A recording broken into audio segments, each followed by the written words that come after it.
zimwe muri gahunda z'Uwiteka, ibitangaza by'Uwiteka akorera abantu ngo barebe bakuremo ikigwa kuri iyi si ya rurema yiremeye ikunze n'ibirimo byose. Bityo rero ngo bikoreshe bino bidukikize, tubikoreshe neza, nabyo bidukoreshe neza, tube magirirane.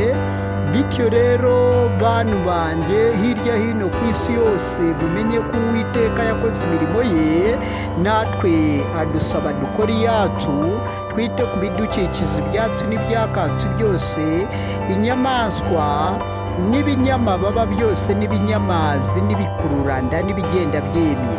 Nitwita ku bidukikize byose, tukamenya ko ibyatsi n'ibyakatsi byose, ibiti n'ibibabi byabyo ko ari byo bihaha byacu, natwe tukabibera ibindi bihaha. Bityo rero kuri iyo ngingo turi magirirane. Politike yacu y'Abaruda rero irubakana.